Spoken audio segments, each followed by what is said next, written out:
So we had some repair men, 2 of them, come over to check out our furnace for a yearly inspection. And they came in and walked right by him. No aggression. And we ended up talking for a little bit after they were done.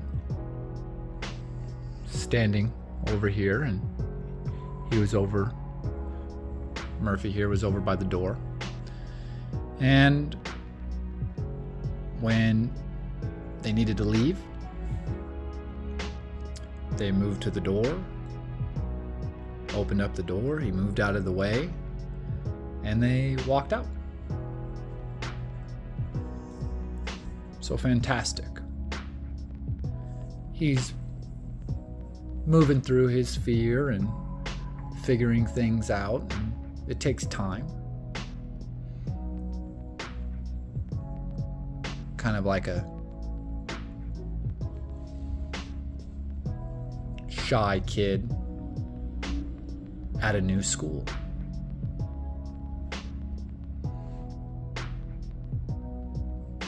And so we're just taking our time, moving slowly with his owner and Murphy himself.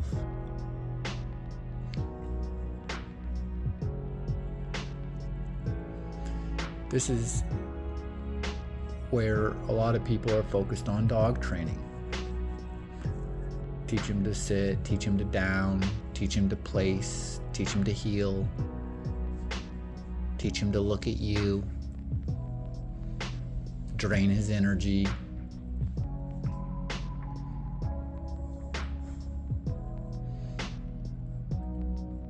Try to build up his confidence, entertain him.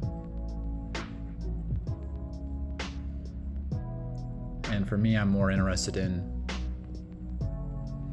who they are by nature, who they are as individuals, who they are as a dog. What do dogs need? What does Murphy, need from a dog's perspective, an animal's perspective, nature's perspective?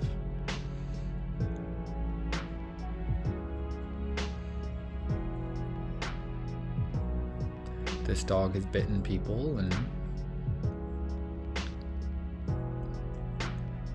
been aggressive to dogs.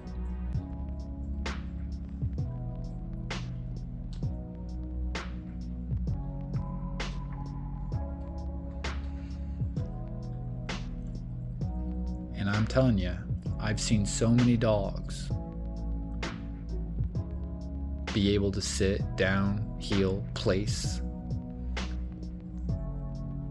All these tricks, they get all this exercise.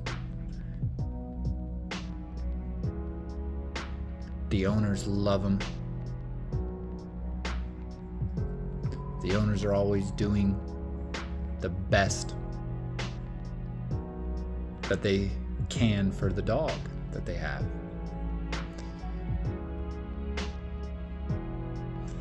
But yet, the dog can still be aggressive. Why? And this is where often we think that it just must be a bad dog. And if the owners the people don't want to kill the dog, they'll look at trying to rehome the dog. But who wants an aggressive dog? It's hard to adopt out aggressive dogs. I know, I've done it multiple times. It takes a lot of time. It takes knowledge to be able to help them be successful. But most people are just hoping that someone will take the dog that's a problem and hope that it's not a problem for them. And they're always looking for the magical farm.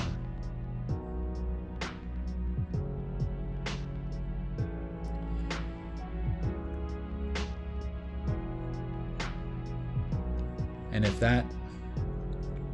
if that doesn't work, then maybe they'll say, well, we'll take him to the shelter and maybe he'll get a chance. hey, maybe that is the case, but then what happens after he gets adopted and they experience the aggression problems because they're living in a similar way to the people that originally had him? Not necessarily Murphy here, but this dog that we're talking about in general. And so ultimately, I think a lot of times the dog ends up being killed from our lack of understanding.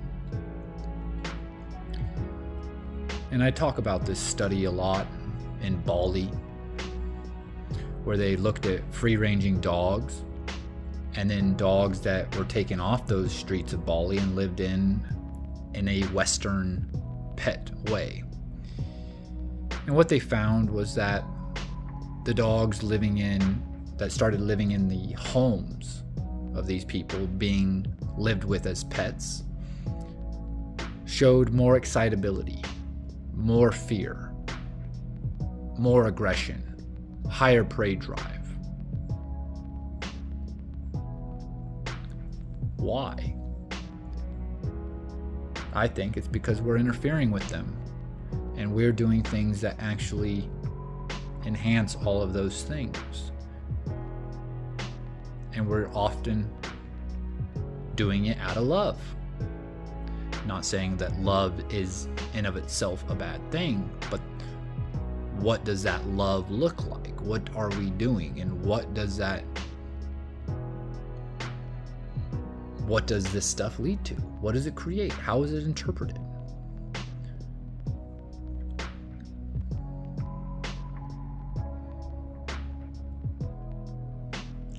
So I think we're on track with this guy, but it's going to be a slow journey.